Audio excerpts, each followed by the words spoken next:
Hi, with Trent Dilfer today at the Elite 11. Trent, I appreciate your time starting off. So day one in the books. From your perspective, how did it go? I thought it was really good. I really like this group. I really emphasized the learning aspect of it, being able to change. You know, we introduced them to some stuff that's really foreign to them. Not better or worse, just different, to kind of test whether they can learn and change and adapt.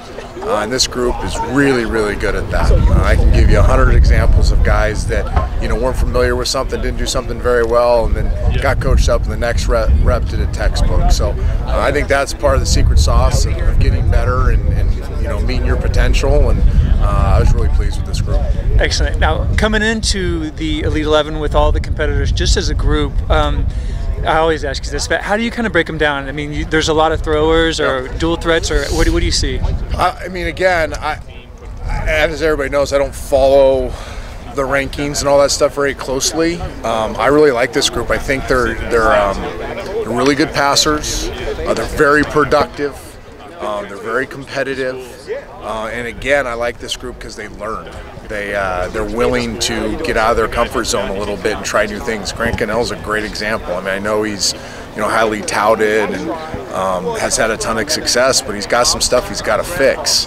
And when I talked to him, he recognized he went right to work on it. It went from no longer competing to, hey, I want to get better.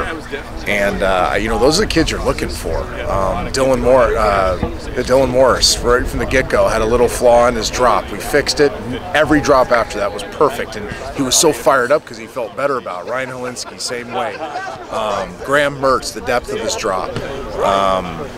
Michael Johnson Jr. relaxing a little bit in his upper body, allowing him to spin the ball a little bit better. I'm going to go on and on. Each one of nobody pushed back. Nobody thought they had all the answers. They're willing. They're utilizing this time to maximize their talents and get better, which is all you can ask.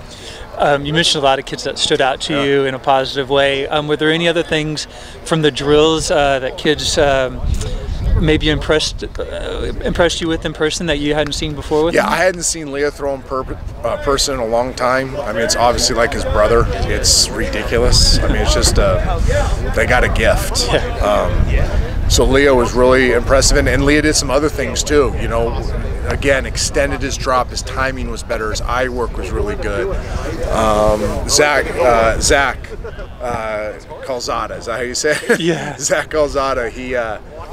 He was the first guy I worked through with one of the testing things we do, and it's a very difficult test to do the first couple times, and he walked through it the first time I coached up, nailed it his second rep. And he's healthy again. That was the other thing about seeing Zach healthy. You know, he played banged up the whole year, so watching him healthy, a lot more juice in his tank. Really impressive day. Won our rail shot challenge. Graham Mertz, super clean, makes it look easy.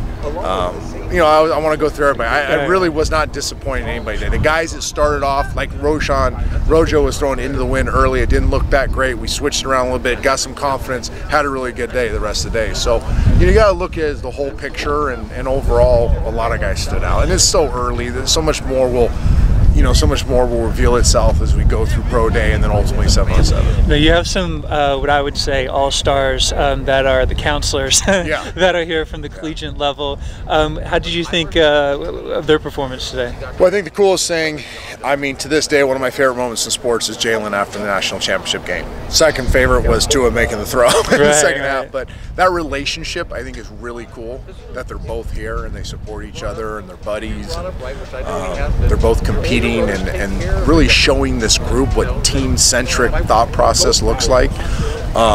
Trace McSorley is a rock star. I mean, there's not a whole lot of difference between Baker Mayfield and Trace McSorley. In fact, I would argue Trace throws it every bit as well, if not better, than Baker. Trace McSorley should be the front runner for the Heisman. And Drew Lock might be the first pick of the draft, and if he's not, Jarrett Stidham might. So they're really, really talented kids. Manny's one of the greatest kids we've ever had. Will be, you know, be the starter at Arizona State this year, and he was coaching kids. He's engaged. He loves this process as much as anybody. So, I mean, I've always loved the counselor groups, but by far, this is like the all-star counselor group. Thanks, Trent. I appreciate your time today. You're always generous. Good luck with the rest of the 11. Right, thanks.